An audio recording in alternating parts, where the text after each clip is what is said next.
I just moved into a new apartment this week, and I've been wondering, who is my neighbor? I think his name is William, but I could be wrong. In all seriousness, no, this question, who is my neighbor, is actually more profound than we might initially think. See, Jesus was asked this very question, and the answer we get came in the form of a parable that is so relevant for our times. Hi, my name is Samier Mansur, and I'm a social impact entrepreneur turned leadership and life success coach who was inspired by divine love. See, over the last 2 decades, I've been on a journey to learn the science of joy, freedom, and success inspired by the Holy Scriptures and of the wisdom of the great sages, thinkers, and achievers throughout history. My mission is to help you overcome your limiting beliefs that stand in the way of you achieving your absolute potential. So if this resonates with you, then feel free to hit the like and subscribe button so that we can better stay connected. Today we're going to explore the parable of the Good Samaritan. Now you might be wondering, what does this parable have to do with leadership or achieving my absolute potential? Valid question.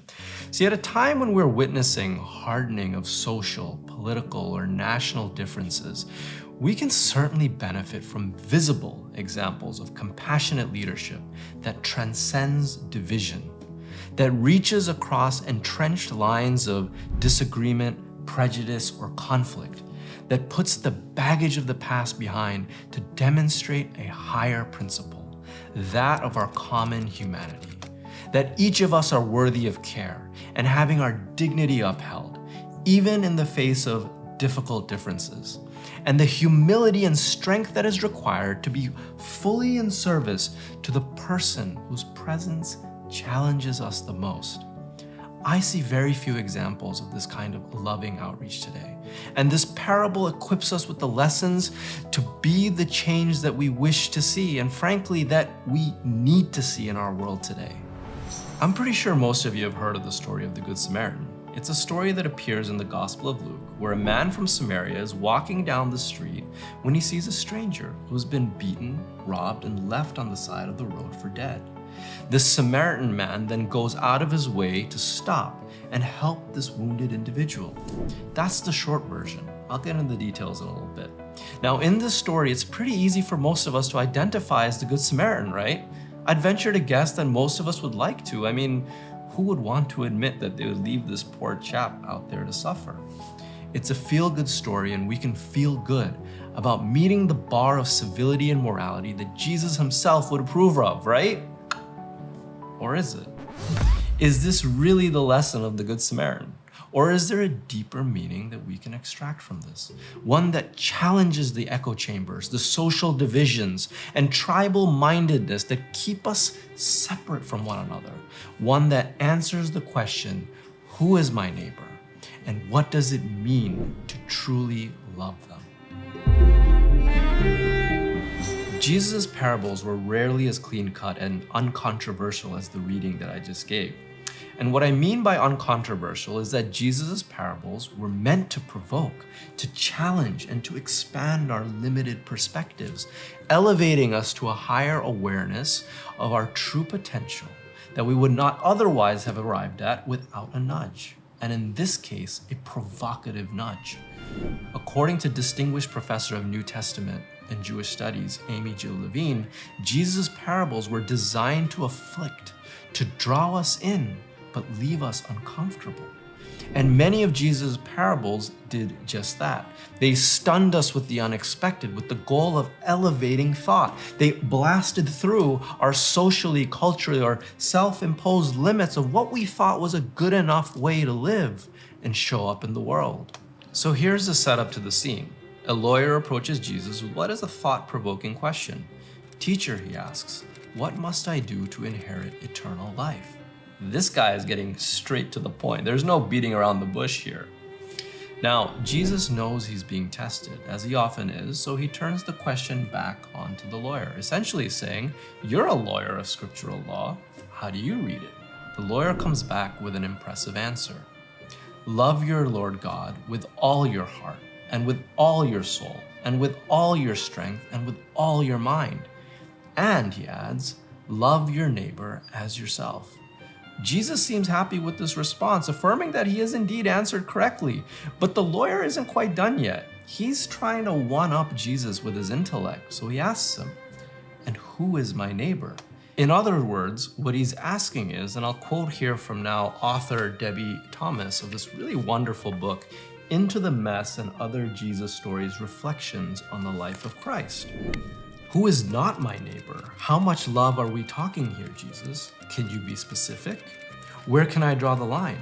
Outside my front door? At the edges of my neighborhood? Along the cultural and racial boundaries I was raised with? I mean, there are lines, aren't there? I really appreciate the author's interpretation of this because I'm sure we've had the same questions. Where does my responsibility begin and end as a good neighbor? As a member of civil society, a citizen of this nation, and in an ever interconnected world as a global citizen? Now, this is where Jesus shares his parable. A man is making his way from Jerusalem to Jericho. This is a long road of about 18 miles, along which there are empty stretches where there are large rocks for thieves and bandits to hide behind. Now, this unlucky fellow was attacked along the road by robbers. They strip him of his clothes, they beat him up, they leave him on the road for dead. Now, a priest of the high temple walks by. He notices the victim, and he crosses over to the other side of the road to avoid him. Next, a Levite, who was another official of the temple, passes by and he notices the wounded man, but he too crosses over to the other side of the road and goes along his way. And then finally, a Samaritan man, that is a man from the neighboring territory of Samaria, walks into the scene. He notices the helpless man and he takes pity on him. He draws close. He anoints his wounds with oil and wine. He bandages him up. He puts the man on his own donkey and takes him to an inn to take care of him. He stays by his side. And on the next day, he gives money to the innkeeper to look after the man. He goes even further. The Samaritan man offers to reimburse the innkeeper for any additional expenses that might be incurred in the care of this man. After sharing this parable, Jesus then turns to the lawyer and asks him, "Which of these three do you think was a neighbor to the man who fell into the hands of the robbers?" The lawyer replied, "The one who had mercy on him." To which Jesus responds, "Go and do likewise." The Samaritan is the hero, and Jesus' choice to make the Samaritan and not a fellow Judean countryman the hero is what would have made this parable so shocking and controversial. See, today the name Samaritan brings up very positive associations, right? It's the name of hospitals, charitable organizations and services, laws to protect those who help the injured, and even the name of a civic award celebrating compassion and kindness. In the first century, however, Judeans and Samaritans were locked in a fierce political, religious, and at times racial feud that has been going on for hundreds of years. Both claim Abraham and Jacob as their founding forefathers of faith and heritage, but the two communities have since evolved along separate geographic, cultural, and theological lines. By the time Jesus tells this parable, the Judeans, which is the community that Jesus was a part of, and the Samaritans were bitter enemies. They avoid one another in public, and they have generally nasty things to say of one another. In fact, in the chapter before, in Luke 9, the Samaritans were very unwelcoming of Jesus when they came to know that he was headed in the direction of Jerusalem as he was passing through Samaria into Judea. We also get a glimpse of these social barriers when Jesus meets with the Samaritan woman. In John chapter 4, when Jesus asked her for a cup of water, she was surprised. "You're a Jew, and I'm a Samaritan woman. How can you ask me for a drink?" she asked him. The Samaritan was the other. Now, Debbie Thomas paints a vivid picture as to how this revelation would have felt to Jesus' audience. "Who is the last person on earth you would ever deem to be the good guy?" she asks. "The last person you'd ask to save your life? Whom do you secretly hope to convert, fix, impress, control, or save, but never need?"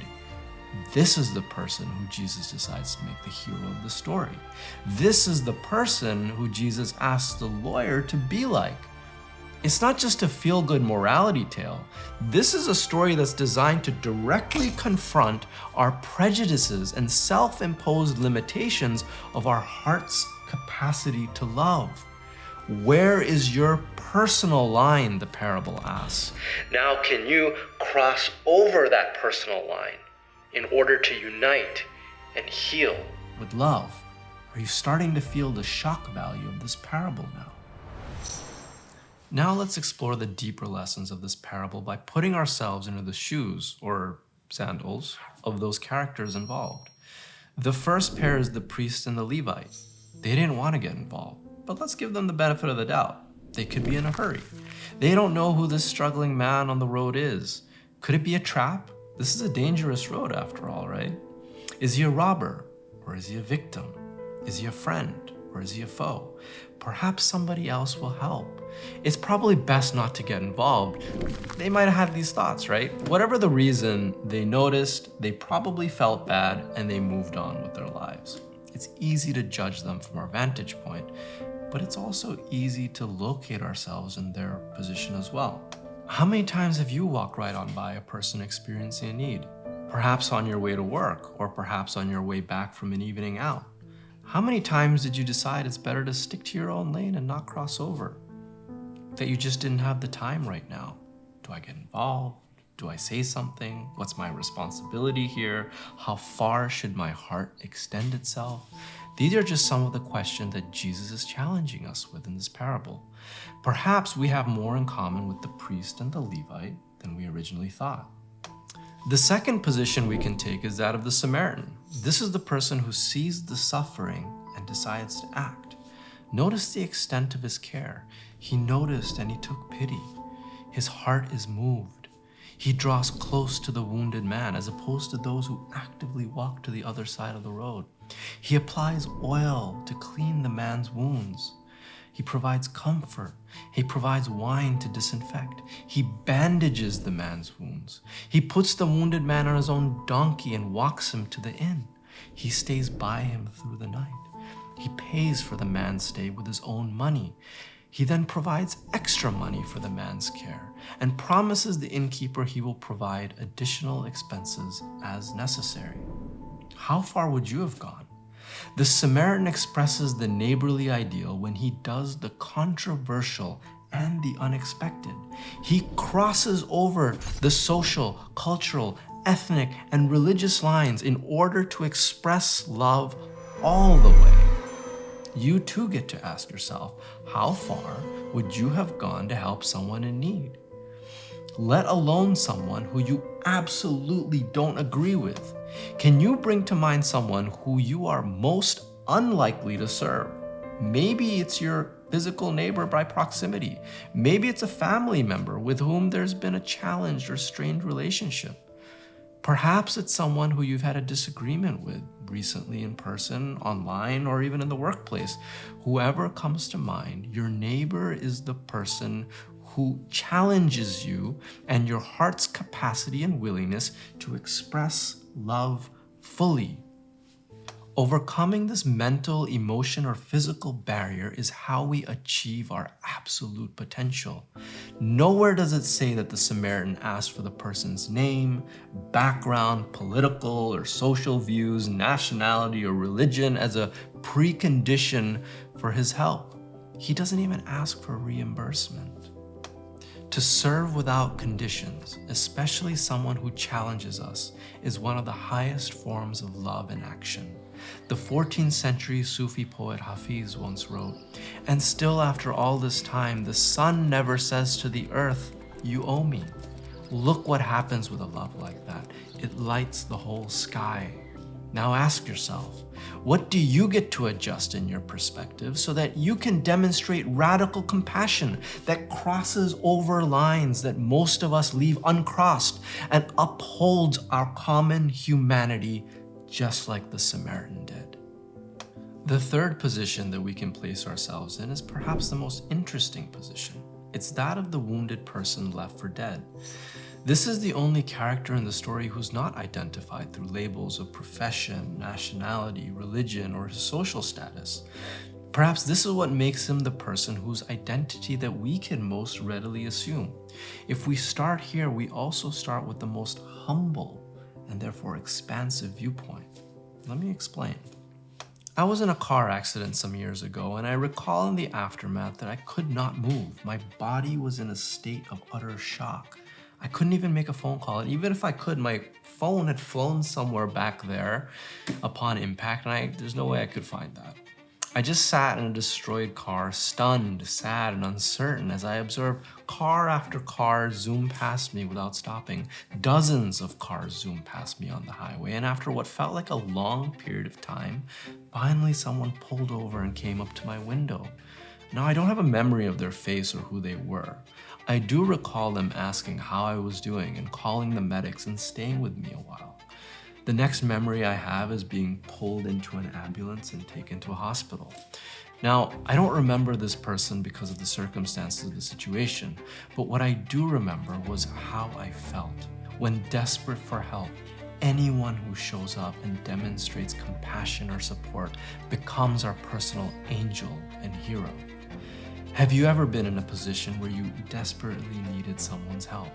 Did you care what religion or social status, ethnicity showed up to help you? Would you care if this person might have even wronged you before? When in need, we are simply grateful when someone shows up and shows up with mercy and care. All our superficial categories drop away when we take the place of the naked victim. We simply hope a human being, any human being, will stop and help. And we hope that this human will look past whatever prejudice they might have and offer us help. So when the lawyer asks, "Who is my neighbor?" this is who Jesus is referring to. Your neighbor is the one who scandalizes you with compassion. Your neighbor is the one who upends all your entrenched categories and shocks you with the fresh face of God. Your neighbor is the one who mercifully steps over the ancient, bloody line separating us from them and teaches you the real meaning of good. And I really appreciate how Debbie Thomas concludes that chapter. There's such a powerful message here, and it's one that resonates on so many levels for our time. As we enter the holiday season, can we look to the lines that we have drawn in our lives, especially the lines that make us most uncomfortable to cross over, and ask the question, what if I crossed over with radical compassion, with an olive branch in hand, with loving intentions to heal, with loving words that soothe, with hospitality that comforts, with the generosity that inspires, with a tenderness, mercy, and empathy that builds trust and bridges of new and lasting friendship and unity? What if we decided to be the solution? Who would we do that with? Who comes to mind that challenges us the most that we can extend this compassion to? What if we decided to be the Good Samaritan? Peace be with you, my friends, and have a wonderful holiday and Christmas season.